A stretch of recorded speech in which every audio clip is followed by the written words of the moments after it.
ಶ್ರೀಗುರುಭ್ಯೋ ನಮಃ. ನಾರಾಯಣಾಯ ಪರಿಪೂರ್ಣಗುಣಾರ್ಣವಾಯ ವಿಶ್ವೋದಯಸ್ಥಿತಿಲಯೋನ್ನಿಯತಿಪ್ರದಾಯ ಜ್ಞಾನಪ್ರದಾಯ ವಿಬುಧಾಸುರಸೌಖ್ಯದುಃಖಸತ್ಕಾರಣಾಯ ವಿತತಾಯ ನಮೋ ನಮಸ್ತೆ.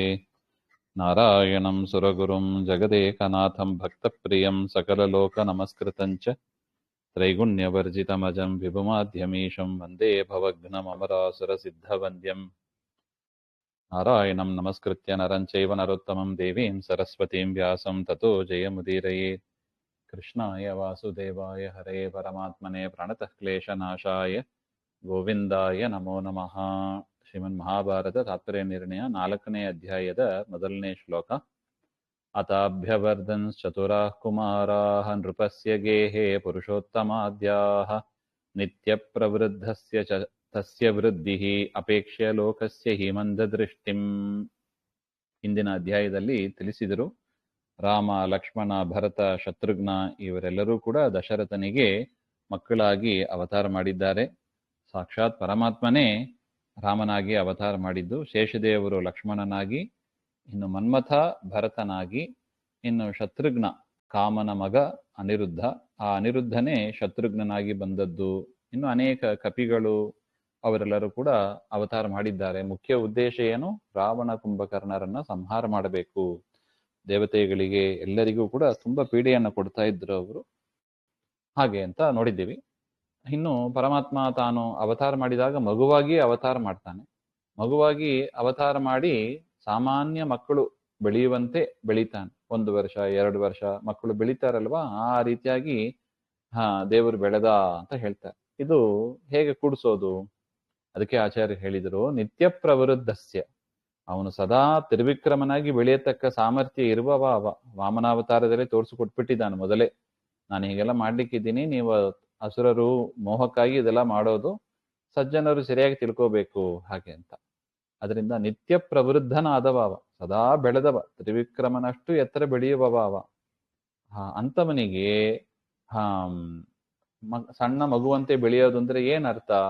ಲೋಕಸ್ಯ ಹಿ ಮಂದ ದೃಷ್ಟಿಂ, ಅಜ್ಞಜನ ದೃಷ್ಟಿಯಿಂದ ಅವನು ಬೆಳೆದಂತೆ ಅವನು ತೋರಿಸ್ಕೋತಾನಷ್ಟೆ. ವಾಸ್ತವಿಕವಾಗಿ ದೇವರಿಗೆ ಬೆಳೆಯೋದು ಅದಿಲ್ಲ. ನಿತ್ಯ ಪ್ರವೃದ್ಧ ಅವನು ಹಾಗೆ ಅಂತ.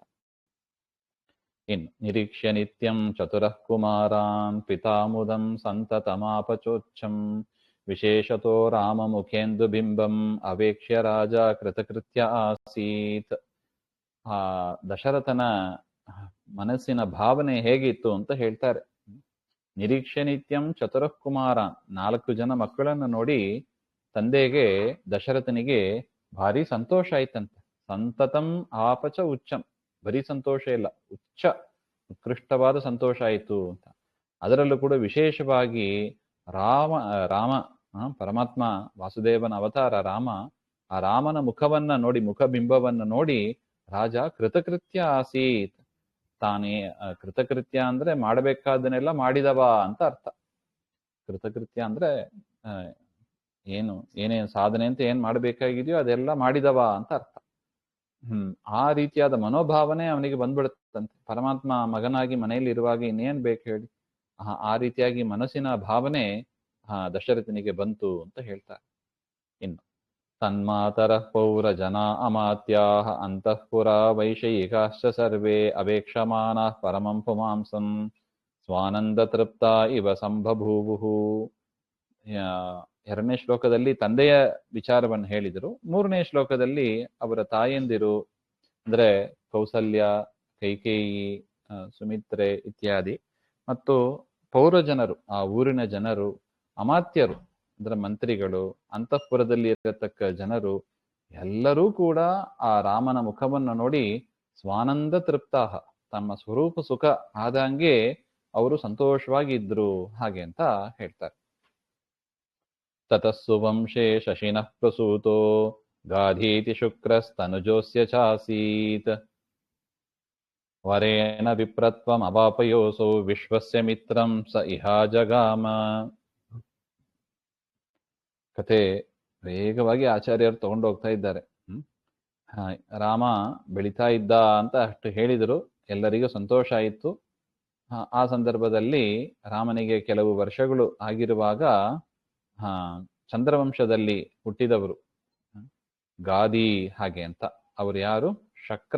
ಶಕ್ರಸ್ತನುಜ, ಇಂದ್ರನ ಮಗನಾಗಿ ಇದ್ದವರು. ಆ ಗಾದಿ ಅಂತ ಎನ್ನುವವರು. ಅವರು ವರೇನ ವಿಪ್ರತ್ವಂ ಅವಾಪ, ಆ ವಂಶದಲ್ಲಿ ಬಂದವರು. ವಿಶ್ವಾಮಿತ್ರರು ಹಾಗೆ ಅಂತ. ಅವರು ಗಾದಿ ಅಂತ ರಾಜನಾಗಿದ್ರು ಮೊದಲು.